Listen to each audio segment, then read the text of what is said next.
Welcome to the City Show. Pat O'Melia here, and this is a special presentation meeting with the mayor. We are live on all our streaming platforms, and the mayor who we're with today is the mayor of Jersey City, Stephen Fulop. Steve, the rest of it's yours. Well, it's just good to be here. I'm looking forward to a good conversation with the three of you, and no topic is off conversation here. I mean, we got a lot going on in the city. Obviously, we're approaching an election, a lot governmentally, so happy to dig into any direction that you or people watching think is worthwhile. For that matter, just let me introduce who's here. John Heinis, Hudson County View, Al Sullivan from Tapped Into, Hello. And if you don't know who I am, I'm Pat O'Melia with the Hudson Media Group. This is basically a press conference. We're going to hit Mayor Fulop with a bunch of questions, no holds barred. Let's start it. Mayor, I'll start first. Eric Adams in New York City. Yeah. What do you take away from his win? Now, he wasn't the leader in that election going into Election Day, but he worked his way up. What do you take away from his victory? What turned it for Eric Adams?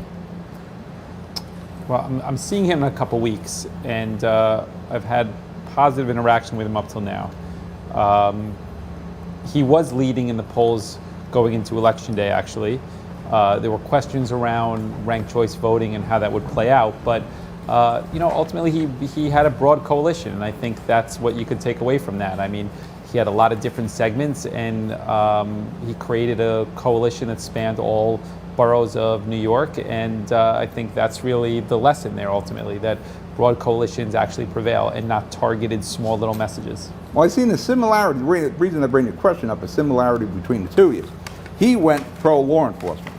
He went pro-cop, building up the police force, making the streets safer, getting the cops back on the street, where other opponents were talking about defunding it or cranking the police back. That's why I bring that question. I don't think he was pro-police, and I don't think I'm necessarily anti or pro-police. I think I don't think the world is as simple as that.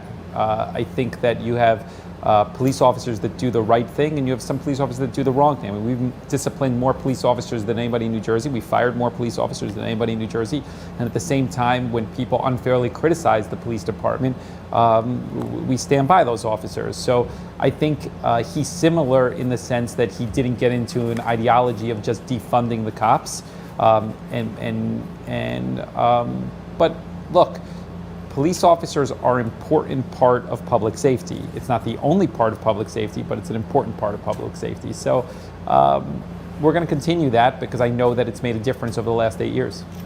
Can I follow up on that? Yeah, sure. All right. Pam Johnson criticized you. She's an African-American leader in the Ward F. And she criticized you for the black-on-black violence. And yet most of the crime is down there, the violent crime. Yeah. She's also criticized you for hiring more cops. What other solutions are there besides more manpower? I mean, we're talking right now with some good social service programs around anti-violence interrupters that have been really successful models elsewhere in the country that have really shown results. And at the end of the day, look, activists are an important part of the conversation, right? And their voice is important.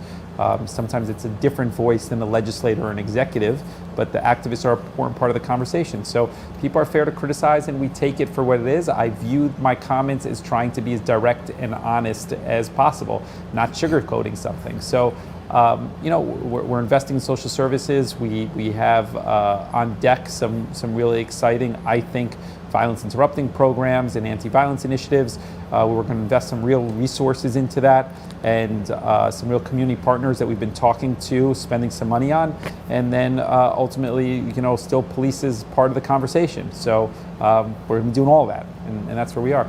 Thank you. So I think some of the calls for defunded Jersey City came because there are some activists and a couple electeds too that felt like there was too much money going into public safety, specifically the police, and there wasn't enough money going into those social service programs you just alluded to.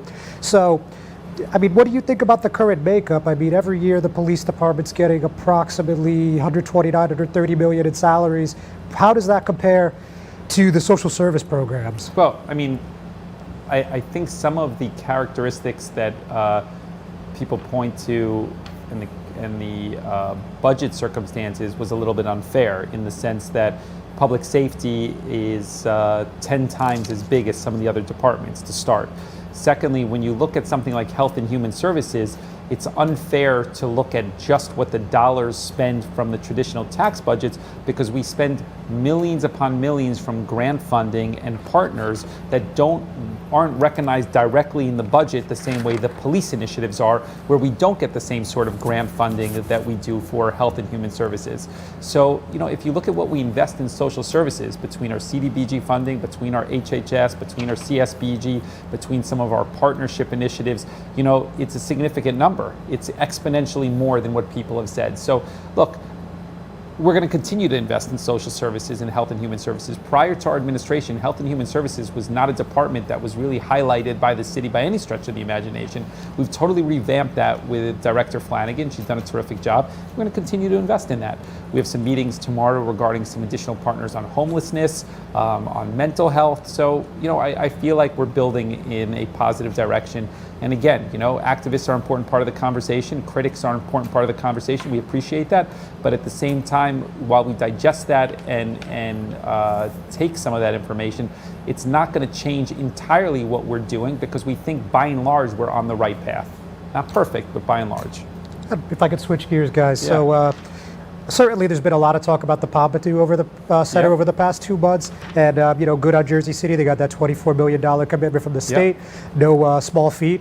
But with that in mind, you know, I think the first question on this is there's a big discrepancy in what people believe the city is actually going to spend. I mean, I've seen, you know, some people say that it's going to be a $3 million a year commitment. Some say $6 million. Some say $12 million. You get the picture. So when it's all encompassed together, I mean, by my calculation, including the state funding, it was about $48 million, not counting bonding costs and other construction costs. So I just want to check, like, what exactly is the investment? Where's that $48 million from? Well, I think that would be if it was $24 million from the state, and then if it was $6 million a year until 2024 for the city, then that would be 24 and 24. So I don't know if that's right, but No. all right. So what do you think's the actual cost right now? I mean, look, you know, at the end of the day, a lot of this is going to be driven by how the community wants the programming to look. So, you know, when the Pompidou opened their outpost in Brussels, as an example, which is a city similar in size. I think Jersey City is actually larger than Brussels. Okay, they started with a show defining what a masterpiece is, and at that point they moved a lot of their major works from Paris to Brussels, and they had hundreds of thousands of people visit that and create a real tourist situation in Brussels around that exhibit. That's an option. They're willing to do those sort of things on a large scale here, and that obviously has a higher cost than, let's say, highlighting some more of the local initiatives, which they also are an expert in, and working with community partners. So once we get through the programming and working with the community on that, there'll be more clarity specifically around the economics. The fact that the state was willing to put in $24 million, which was the biggest line item on any such initiative like this in the state of New Jersey, speaks to the importance of this, not just to Jersey City, but to the entire state of New Jersey. So again, you know, there's going to be critics. You know, that's the nature of where the job is that I do today. But I think that when you look at the net positives versus the net negatives of a project like this, of global significance, right? It's hard to argue that this, at the end of the day, won't be a huge positive for Jersey City local artists and beyond. And I'm excited about it. So I'm not going to sit here and tell you this is the exact dollar amount. I'm going to tell you that I do believe that we have it budgeted through both the extreme and the less extreme in a way that'll have a minimal impact on the taxpayers, and that I wouldn't go down this road unless I'm comfortable that taxpayers could afford it. Okay. Now, where are we with Lowe's? What? Because Lowe's, Yeah. where are we at this point?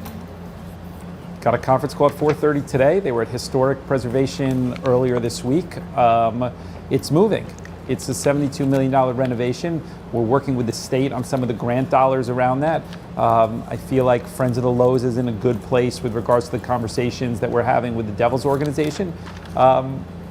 It's going to be an exciting time for Journal Square when you look at the Pompidou, when you look at the buildings that the council agreed that we could acquire from the college, when you look at the Lowe's, when you look at what's on deck between some of the pathway that the Namdar is making between their multiple buildings, and it's going to have a very similar feel to the Newark Avenue pedestrian plaza. It's part of kind of the requirement for their buildings.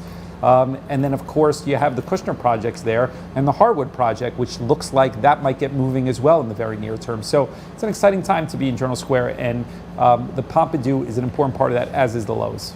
Okay. And they're both moving. We done with Pompidou? You can keep going on. We're that. done with Pompidou. Pompidou, Yeah. that's kind of like jewelry for Jersey City. It's not something we need, but it's something you would like to see Jersey City Well, have. Let me say this. No, I disagree on that, okay? We are a city that aspires to be the best mid-sized city in the country. That means that we need to reach big, and we shouldn't be complacent with just having a neighborhood or small facility. We should be dreaming big and aspiring big for everything that we do. And we've tried to do that. And it's not only about a museum, it's about social services, it's about reimagining what the housing authority could look like. It's about how we position things like Bayfront. It's about thinking big around Sci-Tech City. And so when somebody says, well, you don't really need it, I think all of these things are part of having a great city. And so to me, when you think about kind of the future of Jersey City and you want to have a global brand and a global destination and someplace that is really, really significant beyond just people talking about it as being a sixth borough, which is offensive to me, these things are important. Very, very important. And we could do multiple things at the same time, which I think we're doing. See, I kind of liken the Pompidou to, if you recall, Mayor Healy wanted to bring the Jets to Jersey City for a training facility down on Cape and Point Which Road. I think would have been great. Again, it would have been great. It's good jewelry for the city, but it's not something we really need. Well, So that's how I looked at Pompidou. You could do the basic things from a public service standpoint, police and fire and housing and social services, and at the same time do the other things that build a city. I think that over the last 8 years, the fact that we are such a growing city speaks to the success that we've had. We're more of a destination. People are aspiring to be here at a higher rate than they ever have before. The brand of the city is different than it was certainly 8 years ago. Young people view the city differently how they used to view it. The investment that's coming in here, those are all signs of a healthy city. It's not a perfect city, but it's a healthy city. Most cities in the country would dream of having these sort of things. When you think about transformational projects that we have in the city, most people would say, hey, I would hope as a city to have maybe one transformational type project. We have multiple ones. What's happening in Journal Square, as I said, Bayfront, the whole municipal complex on Ward F. You think about these things, they're really significant, and they speak to not extra things, they're all part of a healthy, growing ecosystem, which is what we have, I think. Is that the embankment? There seems to be progress on that talk of eminent domain. Would that fit in? We're in a tough spot on that, the embankment, because ultimately we're trying to figure out what the best route is for litigation that we're in right now, and hopefully avoiding the next steps of litigation. We had a meeting last week or the week before with the Embankment Coalition and the prospective developer, and we're going to try a couple different things, think through a couple different proposals that they brought forward, and we'll see where it goes. But I think we really need to get Conrail back at the table, and they've been reluctant up till now, and we'll see if the developer, the Albanese group, is able to get them back to the table to have a productive conversation. We haven't been able to do that up to now. I thought it would end with the death of the owner. We were on the goal line in December. Okay, Right. like when I tell you the goal line, I mean it was first and inches on the goal line, Right. and abruptly Conrail decided to reverse course because the Trump administration agreed to some things that Conrail, or highlighted some things that Conrail never thought that they would be entitled to. And so Conrail abruptly reversed courses. And that's been a challenge for us because they agreed in principle to certain parameters that they felt they no longer had to abide by. And so we are pushing back best we can. We've tried to leverage Congressman Payne and Congressman Series because Conrail interacts with them, and they're both sit on committees down in Trenton that are pretty significant to Conrail. That's a fortunate thing for Hudson County residents. So both congressmen have been more engaged than they have in any point in the last 20 years, but we still struggle with getting Conrail back to the table. I think once we get them back to the table, we could figure something out. But Before we tough. go to break, who owns the 6th Street embankment? I have a bit of history with the 6th Street embankment. You do, I know. An old friend of know. ours, Steve Hyman, and now Vicky Hyman, who, as I understand it, owns the embankment. Who owns the embankment? I think you could say technically, I think the position that we've taken is, yes, they have the title. However, we would say that they acquired it unlawfully from Conrail, selling it improperly. And that's the crux of what we're discussing today, is that should have been going to the city first, and the city should have had that opportunity to acquire it. And there were laws that govern how Conrail needs to conduct themselves with public right-of-ways, and they didn't do it in this situation.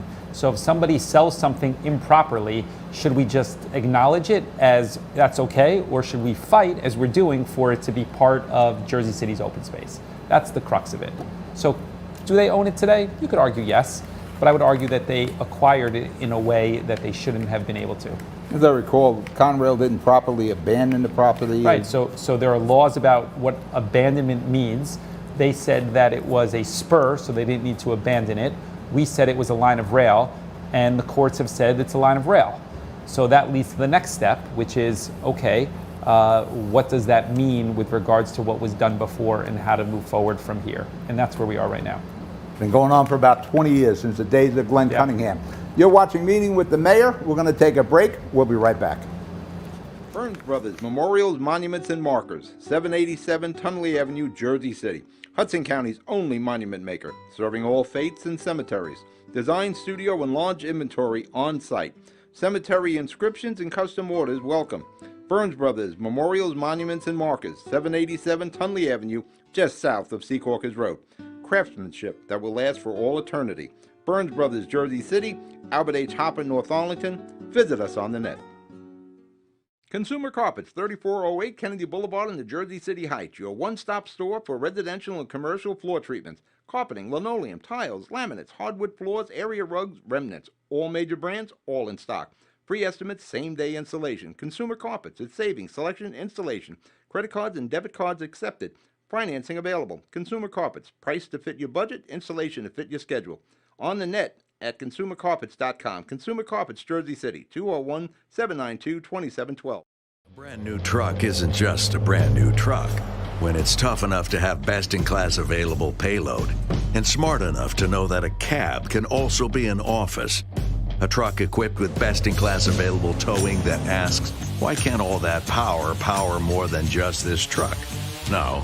Your brand new truck isn't just a brand new truck when it's the all-new F-150. Tough this smart can only be called F-150. We're back. Meeting with the Mayor. I'm Pat O'Melia, John Heinis from Hudson County View, Al Sullivan from Tapped Into, and of course the Mayor of Jersey City, Steve Fulop. John, next. Thank you, Pat. So, Mayor, today we talked about a lot. Obviously, we discussed Pompidou, Bayfront. We've also talked about Journal Square as a whole, the Lowe's Theater. But when you're looking back at the past 8 years, what are some things where you may have some regrets, and if not regrets, maybe something you wish you would have approached a little differently? There's plenty of them. Okay. I mean, look, the most recent one I would say was obviously with regards to the whole Exchange Place and the Polish statue there, right? In hindsight, I still believe that we were on the right side of that argument. I thought we did a poor job in communicating and engaging the community on that. There's been a couple examples where I think that I've gotten better over time, but could do a better job in engagement. And this job, there's a lot of things happening simultaneously, and we try very hard to move quickly on things. And I think that's been a positive for the city overall. But look, we make mistakes like that, and they happen. And I would say the second thing, I would say that I've gotten better at hiring. I've gotten better at staffing, at building the team. We have the strongest team that we've ever had.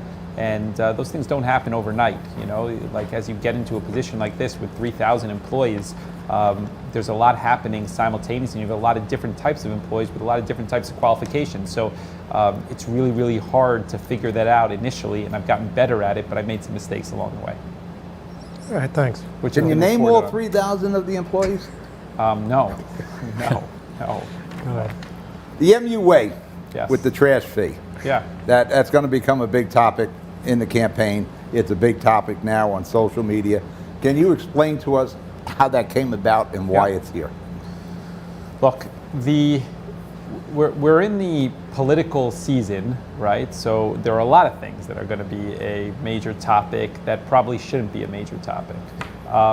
When you think about kind of the municipal budget overall, our structure and fees and cost of running government goes up every single year at the beginning of the year. The same way somebody's household goes up. Cost of goods goes up, energy cost goes up, contracts with unions and salaries go up. So we go into the year every year with trying to figure out tens of millions of dollars in added costs from the previous year, not because we've spent additional money, just because of the structure and costs of running anything has increased. It's a big challenge. The city has many tax abated properties, and a tax abatement or pilot means that you are fixed at a certain payment for some period of time, right? 10 years, 20 years, 30 years. And when I came into office, I said, look, we're not going to go cold turkey on this sort of thing, because there's a lot of reasons why that could be more disruptive to what we're trying to do, but we're going to slowly wean the city off of this and a sense of entitlement, and we did that. So we haven't given a tax abatement in 4+ years at this point, and we've gotten the city away from that sentiment of every large development has a tax abatement. But there still are a lot of legacy tax abatements, long predating our administration, and some that we gave in those initial years when we were kind of moving away from giving out tax abatements. And what you know about the tax abatements is they don't participate in that added cost of government at all, because they have a fixed payment that they make regardless of what happens to taxes to the regular residents like you and I. And so something like garbage collection, which goes up exponentially every single contract, and is a big challenge for the city, those tax abatement buildings don't participate in it, which isn't fair. So by moving it over to the MUA, it was a structure to allow everybody to participate in a cost like garbage collection that every single resident uses. So it's about fairness. So your MUA bill went up for certain, but your tax bill is going down this year at a larger level than your MUA bill went up. And so the things that I ultimately control with the council, there is a net negative outlay of dollars from the residents. So I'm happy to make that argument every single day, right?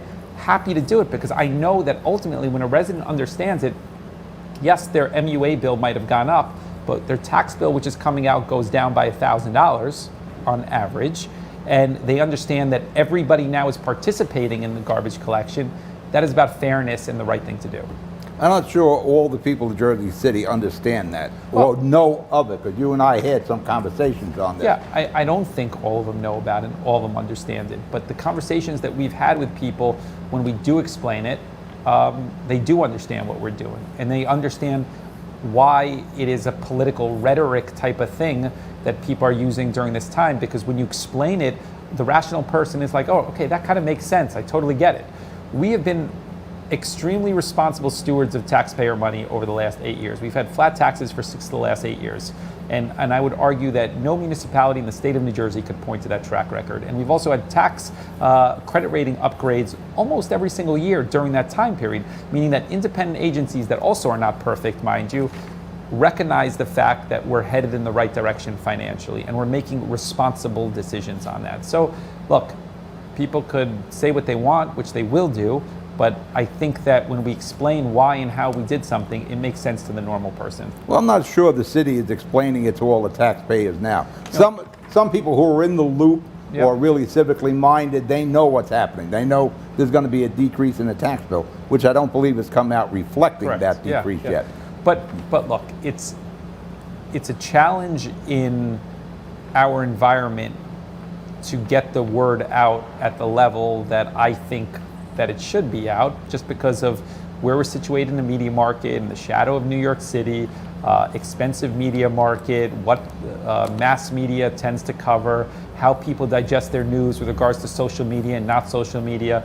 Those are challenges. You guys all experience that day in, day out, right? So it's the same sort of thing for me. Well, how Not do to you belabor the make up- point on this, but I'm sorry. we've heard from Councilman Lavaro, Councilman Sullivan, and others that are running for office against your ticket Exactly, key point there, but go ahead. say that this is a backdoor tax and it should be called out as such, and the council should take action to alter or rescind it if possible. I mean, what's your take on that Well, perspective? I mean, how's it a backdoor tax if somebody's taxes are going down by $1,000? So if the average house is having a $300 increase in their quarterly water and their MUA bill, but their taxes are going down by more than that over that same period of time, I don't understand how it's a tax increase. It's So the actually a tax- tax decrease. But the key point of what you said is that these are people running for office, right?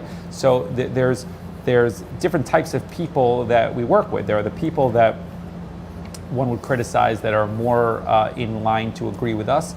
There are people that are healthy skeptics and ask questions and then come to a reasonable conclusion based on information. And then there's people that are going to be against anything for political reasons, right? And if you highlight somebody that's against anything for political reasons, then it's very, very hard to make a valid argument that they're going to come to a conclusion on and say that's a fair approach ultimately. How could you tell me that it's not fair to have a tax abated property participate in garbage collection? How is that not fair? Of course it's fair, right? Of course it's fair. And how is it a tax increase if your net taxes are going down by a larger amount? Of course it's not a tax increase.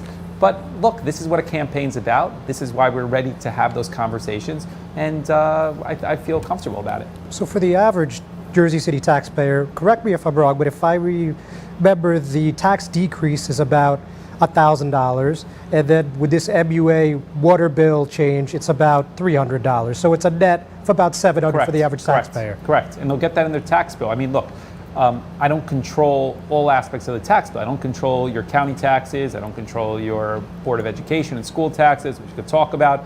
I don't control, of course, federal taxes or state taxes. I control a little corner of the world with the city council, municipal taxes, right? And part of that are other fees associated with it, like your MUA, so to speak. But with what I'm responsible for and what we have control of, there's going to be a net decrease that's substantial. Well, how are you doing that? One of the tools that allowed you to reduce taxes or keep them down and make them flat were the abatements initially, because the city was getting a bigger kickback from, or excuse the wrong term. It's been hard, Al, because, you know, the abatements have near-term benefits, but I think longer-term issues around some of the school funding and county funding. But from a financial standpoint, the tax abatements have been really, really helpful. And we've had to restructure a lot of our budgets and our plans over the last 4 or 5 years in order to get to a place we are today. I think we have reasonable visibility, our team, that we're going to have some stability on taxes for the foreseeable future on how we're structured, barring anything crazy happening, barring us going backwards on COVID in a substantial way. But how we are situated today, I feel pretty comfortable on that. Well, now you also have the argument going on in the city council about the schools. Yeah. And you and Mr. Young had put together a plan that basically got trashed. Yeah. How does this? Basically, what happens now? I mean, how do you help the schools if, the payroll tax didn't turn out what it was supposed to? Well, look. Again, the school budget is approximately $800 million. The city budget is $600 million. The schools have more money than the city does. the city has been tremendously helpful to the schools over the last couple of years, even though the school has the ability to strike their own tax levy. So when somebody says, well, the city should be paying their fair share, I think that it's not the city that pays their fair share. It's ultimately what they're saying is the taxpayer should be paying their fair share, because it's not the city. The city is just a conduit on taxpayer dollars. So when the Board of Ed says that rhetoric, they should understand what they're basically saying is that Stephen Fulop or Al Sullivan or Pat O'Meara should be paying thousands of dollars more ultimately. Well, Pat should, but no. Well, yeah, Pat should not maybe, but so there is no mechanism where the city just writes a blank check to the Board of Education, especially when their budget is much, much larger than ours. So the Board of Education has the ability to do whatever they want with regards to taxes, to cut where they think it's appropriate or to expand where they think it's appropriate. The talking point of that the city owes us money is exactly that. It's a talking point. But when you understand how government is structured, right, you know that there is no way that the city just writes a blank check. And where does the city get the money from? Gets the money ultimately from the taxpayers. We're a conduit. Interesting thing is when you go to any of the Board of Education members and you say, look, I'm happy to write you a check, even if we were, right? And if the council was, show me where I should cut it. Where do you want me to cut those money from? Tell me. Do you want me to cut it from police? $10 million, $20 million? They say, no, no, no, no. How about health and human services? You want me to cut that? No, no, no, no, no. How about recreation and youth programming? You think we should trim around there? No, don't do that. So the question is where? What they're basically saying is just, raise taxes thousands upon that $1,000 on the residents. And what I've said to them is that the same residents that you're looking to protect, the same ones that you pretend or say or believe that you're advocating for, are the same ones that you're squeezing out by just increasing the taxes by thousands of dollars per year. That's kind of where we've been on that. We're willing to be helpful when there's a responsible project that we could clearly see, like we're spending $14+ million from the MUA on lead in the schools, even though responsibility to the facilities is controlled by the Board of Education and the state of New Jersey. We view it as an impact to our residents, our kids, and ultimately our responsibility, because all the residents are our responsibility. So we're trying to solve those things. But some of the rhetoric around the school situation is exactly that, rhetoric. And I think that most people understand that, except for some noise on social media. When you talk about the $1,000 approximately tax decrease you're giving this year, that is way offset by the increase from the school taxes. You're doing your due diligence to try to bring the taxes down, where the Jersey City Board of Education has raised it up, I think, at least $1,000 this year. I don't know what the final number is for the Board of Education, but we don't control their taxes or their budget or anything. I mean, we're having conversations. I am with Franklin Walker, superintendent, and some of the other key players in the conversation on how we could set up a responsible path forward. Okay, so those are ongoing conversations that we're having, and I'm optimistic on that we'll get to a place that works for everybody. And I don't want to You're the mayor. The buck is going to stop with you, and I'm going to tell you, 80% of the city looked at that tax bill and they see Mayor Fulop and his administration. Well, how can you confront the Board of Education when the average price to educate a kid in Jersey City is almost $19,000 a year? Yeah. In Toms River, that's about 70 miles away from here, and it's a fine city. I do a show on Toms River. It's $10,000 a year down there. Why is it almost twice as much as Toms River? Well, and it keeps going up every year. They're jacking the $200 million. Those are questions that I've asked, and those are questions that I hope that the public asks as well. When we deliver the tax bill, we do our best to explain to residents at the same time, this is how your tax bill is broken out, right? And I think up till now, most residents understand it, but as the Board of Education increases taxes at the rate they've been increasing taxes over the next couple of years or last couple of years and into the future, people are going to ask more and more questions and be more and more critical. And as they connect the dots, they're probably going to be more actionable on how they respond. Now the council's talking about splitting the marijuana tax, the weed tax, with half of it going to the Board of Ed. No matter how much money you push at the Board of Ed, it just gets sucked up and they still need more.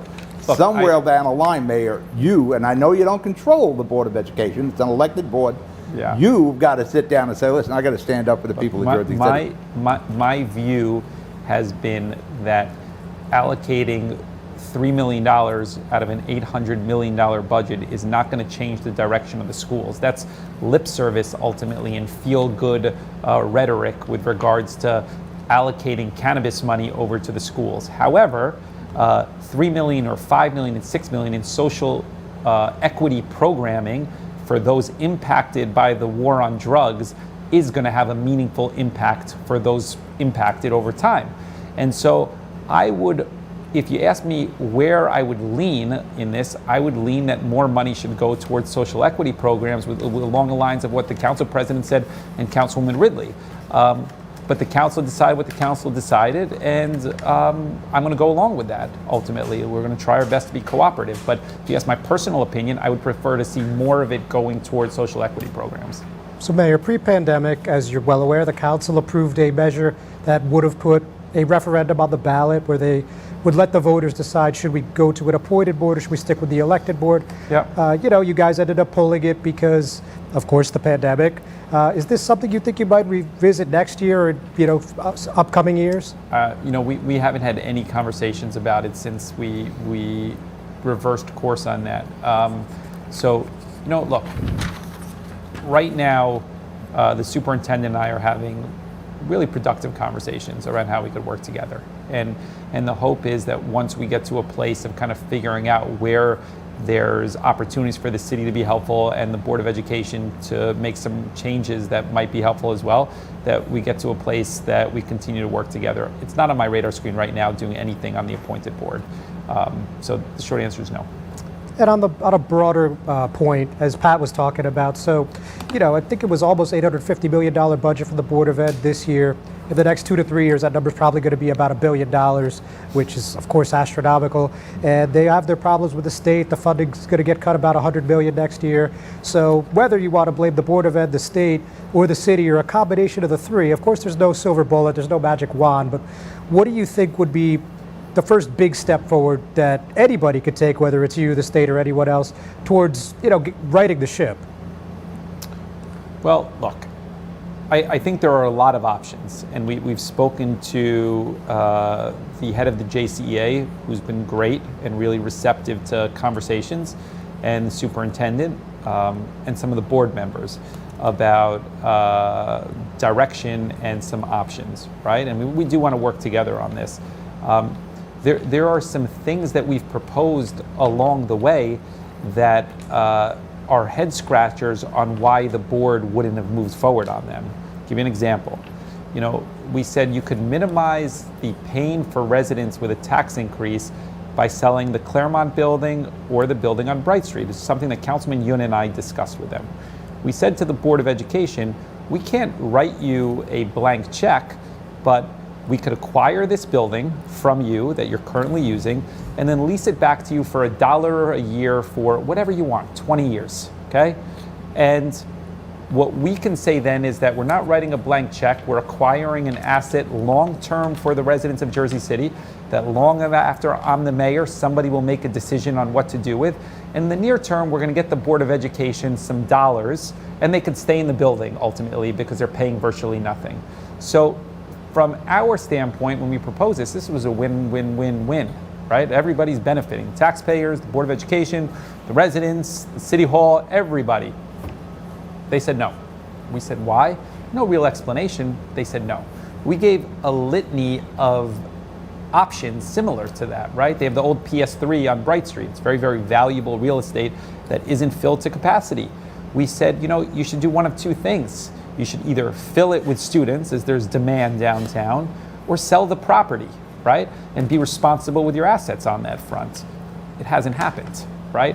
But there are things that you can do as you fight it out in court, even if somebody says those are one-time options, which a critic might say, you say that's fine, right? But in the situation that the Board of Education is in today, that they're seeing such massive reductions in funding, right? It's hand-to-hand combat year to year, ultimately. So if you can bridge the gap and ease the pain on a taxpayer between 2021 and 2022, or 2022 and 2023, that's meaningful while the court case on funding works its way through the judicial process. And ultimately, the hope in a perfect scenario is that you've minimized the situation for the taxpayers in 22 and 23 or 21, And at the same time, the courts say, well, that reduction in funding was unconstitutional and we're going to reverse it. And so you've minimized the hurt, and at the same time, you've bridged the gap in order to recoup the funding that's necessary. But you have to be strategic about that sort of thing. So we're talking to them about a litany of options, right? And the city wants to be helpful on these things, but it's really about kind of coming together to find a solution and them willing to do some things other than just hurting taxpayers. And Al mentioned the payroll tax earlier. Now, you and I spoke a couple months ago about going to the legislature and asking them to close that loophole since it's so hard for the city to collect the payroll tax from certain businesses. I'm just wondering if there's any update from the legislature on the Assembly or Senate side. They've given us some additional information to go after some of the delinquent payers, and we've been doing that aggressively from the city side. We hired a team of people that have been doing that, and it's been helpful. But the best solution is still that the state collects the taxes. They've told us that they legally can't do it. And we scratch our head why, but they have access to all of the employment information that the city doesn't. When you think about, and I've said this at the Board of Education meeting, when you think about the structure and the payroll tax, initially OLS, the Office of Legislative Services in Trenton, said that it should benefit city taxpayers close to $100 million. You saw numbers of $80 million, $110 million, and it hasn't been anywhere near there because in many ways it's a voluntary situation to pay that tax. Example, if somebody doesn't pay their property taxes, right, the city knows that you're obligated to pay $8,000 that you didn't pay. We could put a lien on your property for $8,000. Then we go and sell the lien in a sale, and somebody's buying that lien because they know that the person owes $8,000. In the situation of this, we don't know what the person owes ultimately, and nobody would buy something that they don't know what they're entitled to because you don't know what it's worth. So if so-and-so business is supposed to say that they have 40 employees and they lie and say 25 employees, we don't have a clear way without Trenton of knowing whether there's 40 or 42 or 30. We don't know. So it's impossible to put a lien, it's impossible to sell the lien, and ultimately that's the biggest barrier to collecting 100% on this. So that's where the state needs to come in, and that's where we need the help on this. We proposed a option for people that were delinquent in paying to say, hey, you don't owe interest, settle up with us with what you have and we'll move forward. And the Board of Education said no. Look, whatever you call it, an amnesty program, a forgiveness program, it's common practice. IRS, state of New Jersey, they do it all the time. All the time, these sort of programs, right? Because you're getting money on the books that you would never have had before. There was no benefit for the city. We could have done it, but we said, you know what, the legal thing and the right thing to do is ask the Board of Education. Of course, they said no, because maybe it was a proposal from the city. But when you look at it, why would you say no? It would have been found money. If you end up with $5 extra, it's $5 more than you had before, which is a benefit. Does this mean you're going to back some candidates for the Board of Ed? Am I going back to what? Are you going to back candidates for the Board of Ed? No, I'm not. I have no ambition to get involved in the Board of Education. I mean, look, we're at kind of a critical time right here with the school funding situation, and I need to have a relationship with whoever's there to try and figure this out, the school funding situation. And I don't want to get into a situation where somebody is saying, well, you backed the other candidate and I'm a little bit bruised about that, so I don't want to work with you. I'm going to try my best to work with the 9 people that are there and figure it out. You know, we're throwing money at the Board of Ed, whether it's payroll tax, weed tax, cake sale, whatever it is. Are you comfortable with the $850 million budget being legit? Look, I'm not going to sit here and tell you that I know enough about where they spend their dollars specifically in order to criticize it or to commend it. They go through a process like we do where they have budget hearings. It goes to, I think, a county superintendent to sign off on it and the state. So there is a process about that. With regards to what their priorities are, you need to have a conversation with them about it. Well, they keep coming to the city and we want money from the city. Did they open the books to you and say, no, this is where the money's going, this is where the payroll is going? Their budget is online, right, is what they would say, so there's access to it. But when we've proposed things that I think are reasonable and simple, Claremont, good example. Bright Street, good example. Some other things that the city has done, buyouts, simple, right? And non-controversial, right? They've been reluctant. So it's been hard. Well, does anybody go through those numbers that they say this is our budget? Is there any, like, forensic accounting on this? Look, the public elects Board of Education members, and those Board of Education members have an awesome responsibility it's an $800+ million budget, Pat. So we respect the public on who they choose, and we're trying to work with everybody on it. What can I tell you? And actually, speaking of elections, we haven't even talked about what's going on for ahead of November yet. Oh, is there an election? I do. Oh, yeah. I do. So with that, of course, you have a declared challenger in Lewis Spears, and Yep. from him and from candidates that support him, it doesn't look like a formal slate, but we've heard from at least, I'd say 3 or 4 candidates that have said this administration basically has a council that is just a bunch of yes men and women. They do whatever the mayor wants. And we've heard from Mr. Spears, who says that this mayor's neglected the South Side and has helped the wealthy homeowners, property owners downtown. So, I mean, that's painted with a broad brush. That's a very quick synopsis. Yeah. But what do you think of this campaign so far? Look, I'm not going to get into Lewis other than saying I'm pretty comfortable that as residents learn more about him, they're going to understand what's fact and fiction. Okay? Stop there. With regards to the overall campaign, right, I think the council deserves a lot of credit for moving the city forward, and they disagree on plenty of things. I just touched on the fact with marijuana and cannabis. I disagree with direction that they've chosen, but this is what they decided ultimately. There's countless examples of that. Critics, again, during the campaign season are going to say that somebody's in line with the mayor or their rubber stamp, and it's campaign season, it's rhetoric. I think that the question is going to be, do people feel that the city is ultimately moving in the right direction? And I think that the majority of residents in Jersey City are going to say yes about that. I'm pretty comfortable with that. I mean, you say you disagree with the council. Are you saying you don't want them to give Board of Ed money?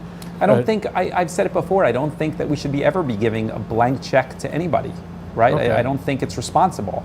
And when you think about an $800+ million budget, $3 million isn't going to change that, but the social equity component is. So right? you would steer all the money to social equity? I would lean in that direction. But again, as I said earlier, I'll defer to what the council wants on this.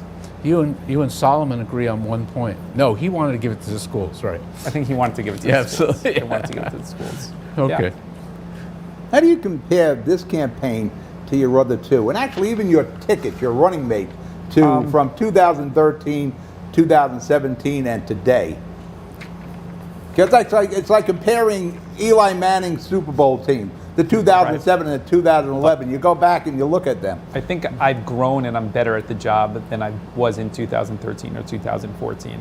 Oh, you were terrible then. Yes, I agree. I feel like we've done a lot of what we promised, and we have some more things to tie up. And so that's why I'm running. And I think we have a very strong track record now to point to, stronger than most mayors and councils in the country that are running urban areas. And I think that when we communicate that, the public will recognize that as well. But it's definitely a challenging environment, right? I don't take anything for granted. We are going to use all the resources we have because we recognize that it's important to communicate with the community on the things that you've done you're proud of and let them decide ultimately. Like I said earlier, I think overall people will say the city's moving in the right direction and aggressively in the right direction. And when they get into the voting booth, I think that that's ultimately the decision that they're going to make. Well, what do you see as the biggest issue of this campaign? Well, then? look, I think that what's the issue of the campaign, or the issue that's facing us over the next 4 years that I want to prioritize? Look, I want to prioritize some more social service issues, and I really want to focus on kind of the affordable housing conversation. I know that we've put the inclusionary zoning ordinance in place, which, mind you, when you look back, I'm comfortable in saying in 4 years it will be the best inclusionary zoning ordinance in the state of New Jersey, because it's not one that was focused on just feel-good sort of language that won't accomplish anything, which is what most of them are in the state of New Jersey. It's based on something that, how do we actually accomplish building affordable housing? And so you've already seen some of the redevelopment plans amended based on this, and I feel that we're going to be able to move the needle on some of this stuff. Bayfront, big affordability component, but those are going to be like a big priority for me over the next couple of years. And then continuing on the public safety front, and then of course, in the near term, COVID and the pandemic. We're by far not out of the woods on that, and so we're going to continue again HHS and focusing on that. So based on that, it sounds like you're feeling pretty confident in the fair share housing case with the inclusionary zoning ordinance. I'm not a lawyer, but I feel like our team did things properly, and more importantly than doing things properly legally, I think that we have something that's going to really be a positive model in getting something done. Look, two things on that. First is let's talk about the framework that it came from, right? We'll just focus on the framework that it came from. It came from a model in Newark, right? And Newark's fair share housing, since it came forward 3-4 years ago when it was first implemented, it enacted zero projects that have actually built affordable 20% housing per the ordinance without massive subsidies from the state and massive abatements or pilots from the city, which we're not doing ultimately. So to say that here's a framework that exists is just not true. It's a framework of language that might feel good, but it ultimately didn't accomplish what they wanted it to accomplish. We're trying to get to a place that it actually moves forward in a positive way. It's the most important thing to us. And a fun pure politics question, I think. So there was a report in the New Jersey Globe approximately a month ago where the Senate President Steve Sweeney and George Norcross came to Jersey City. They met with a bunch of members of the legislature, and based on the report, it said that they were looking for support in the 2025 gubernatorial, and they said that you were going to be a non-starter, basically, so why would you even bother talking to this guy? We should build a relationship. What's your thought on that report from that meeting? We're all entitled to opinions, and I don't put much stock in anything other than what's happening here in Jersey City in the near term. So, I'm happy that they came to Jersey City to have a conversation with our legislators. All conversations are good ones, but that's it for me. No consideration of 2025 at this time. No, 2025 is an eternity away. I got still a lot of stuff to do here, and this job I do believe this job is the best job in New Jersey. Period. It has afforded me the ability, which I probably didn't appreciate fully at the time when I was thinking of running for governor ultimately, of really meaningful and tangible change that I wanted to accomplish and seeing that through. Also having the ability to forge closer relationships with people individually, and of course being around for my family and my kids, which is like, to me, the most important thing and the thing that I really, really relish every single day. And so, the world works in kind of mysterious ways, and the way things worked out for me couldn't have been better. And I'm in a really, really good place and just thankful for the opportunity to have the job that I do. Tell me about your ticket this year. 'Cause I asked you about comparing the tickets from the previous year, 13, 17 to 2021. Tell me about this ticket, which is pretty much a veteran ticket. Well, it's a veteran ticket in regards to people that we've worked with. I mean, Youssef is relatively new still, so the councilman for Ward D, and it's a different relationship with the councilman for Ward C, who's beat us twice. He's running with us now, and there's plenty of issues that we disagree on, plenty with Councilman Boggiano, but we were very close to Councilman Yun. I do feel that Councilman Yun, Councilman Boggiano, and our ticket at the time would have come together. And when Councilman Yun passed away, we still built the relationship with Councilman Boggiano, despite the fact that we didn't agree with him on everything. Well, you're doing a lot for his part of the city. Well, I think that, yeah, but there are a lot of things that we don't agree with, of course. Right. He's had some issues with some development things that we disagree with, bike lanes and street safety, which he and I disagree on.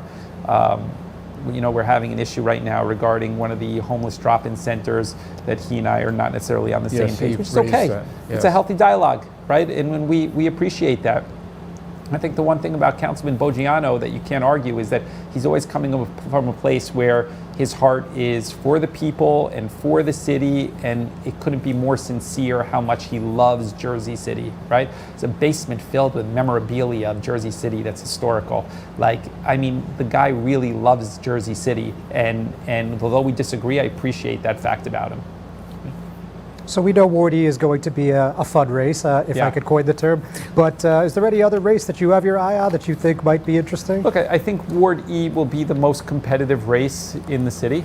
I think Jake has done a very, very good job as prosecutor, and I think that's a tough race nevertheless. I like Jake's odds, and as the campaign gets moving, I think that Jake is going to increasingly become stronger and stronger, and you're already seeing that. Over the last month and a half, he's becoming more and more comfortable with regards to the candidate component of what he's doing on the political side, and I feel that he's ultimately going to be a real formidable candidate. He's done a good job on the quality of life side on his governmental responsibilities, and that is very easy for him, right? He's like fit for that job, but his interests are ultimately also to be on the legislative side, and that's where he wants to go, and we're supportive of that because he's done a terrific job. I mean, Sullivan is trying to, basically garner the progressive vote. Yeah. How do you think HUDnet is able to draw out of that, and how do you do that? I think there is a constituency within that Jake will be able to penetrate. I think Jake has done a very, very good job on public safety, on law enforcement, on quality of life issues, okay? And I think that when it comes to a voter for Jake, it's going to be somebody who's mindful of, I want a representative that is very, very focused on the issues that pertain to me in making my life better from a quality life standpoint every single day. So less involved maybe in national issues or international issues, right? More involved in local issues, because ultimately that's what really impacts people, right? Is there a trash can on the corner? How are we dealing with public safety and law enforcement? How are we dealing with kind of fire staffing issues? Those sort of things. Okay. So the primary, Councilman Sullivan had a pretty good day in the sense that I think there's about 20 seats in Ward E and he won about 14. You think that has any implication for November? I don't, but I think that Councilman Solomon definitely has a base of support. You know, I think anybody who tells you that he doesn't have any support is being disingenuous. But that said, a primary, a Democratic primary in the environment that we were in the last Democratic primary is very different than, let's say, a November election, right? And it's a different constituency of who votes, how they vote, when they vote. All of those things are different, right? And so we'll see. We'll see. I mean, look, Jake has the ability to chart his own course with how hard he works and focuses on Ward E, and James has the ability to chart his own course based on how much he works and focuses on Ward E, ultimately. I think that, you know, if they both really stay focused there, it's going to continue to be a good race, and we'll see how it plays out. What do you look at, and how do you see Ward F? Look, I think Jermaine has done a terrific job, okay? And again, Jermaine and I don't agree on everything, which is healthy, right? Liberty State Park is a good example of that, right? Some of the development projects he and I disagree on. It's all healthy. So when people say, hey, he's a rubber stamp or this person's a rubber stamp, I can point to a litany of important subjects where we disagree on things. However, if you look at what Jermaine has been able to garner for his constituency in Ward F, it is second to none in the entire city with regards to investment and real tangible dollars. $200 million in the municipal complex, Berry Lane Park, we're about to finish Bethune Park, disproportionate amount of kind of public safety initiatives and social service initiatives. He's building a community center. He's focused right now on a training program for different types of skills, carpentry, workshops, those sort of things. He's got a lot of really, really strong things to run on, and I feel pretty good that once he gets into communicating that, Jermaine will be fine.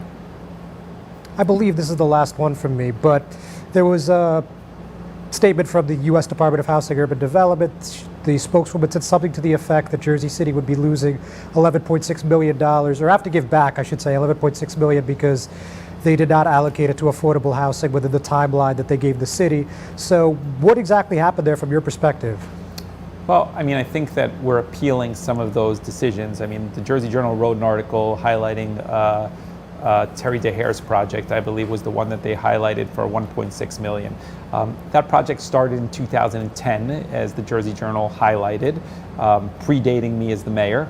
And when we came in, there was a litany of issues regarding paperwork issues and compliance, right? And so you get into a position there with how do you proceed? Do you proceed down the road of something that you know is non-compliant, or do you try and correct it and there may be an expense? And that's ultimately what we decided to do. So the broader number we're certainly appealing, but there's individual projects where I think we made the responsible decision based on commitments that were made prior to us, but there was a cost to that, to unwind some of those commitments. And that Terry DeHare project is a good example of that. I'm good. You have, now, the infrastructure agreement, if it ever happens in the Congress, how does that impact? Does it improve the chances of projects like the light rail being extended and other things? What else in Jersey City do you think will be impacted? We had a meeting this morning with the leadership at NJCU, and this is one of the things we discussed. But what I said at the time, and I'll say it now, is that it would be, again, foolish or maybe disingenuous for us to make commitments around those dollars, because if it passes Congress in a month or 2 months or 3 months, you're looking at several months after that till we get our allocation of dollars, meaning that they'll tell us, hey, Jersey City's entitled to $50 million or $60 million.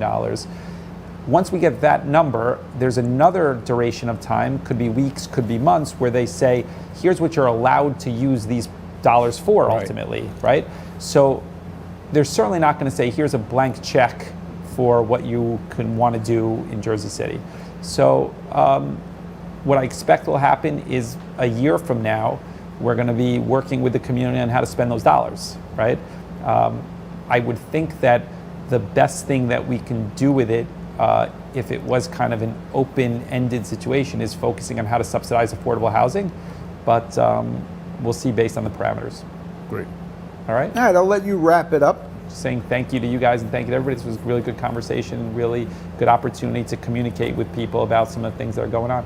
Looking forward to doing it again. Well, hopefully we can do something like this every 4 to 6 weeks. great. Take an hour out of your schedule Be great. and tell the people of Jersey City what's going on. Perfect. Okay. All right, let me wrap it up. All right, you just watched a meeting with the mayor. Mayor Stephen Fulop is our guest.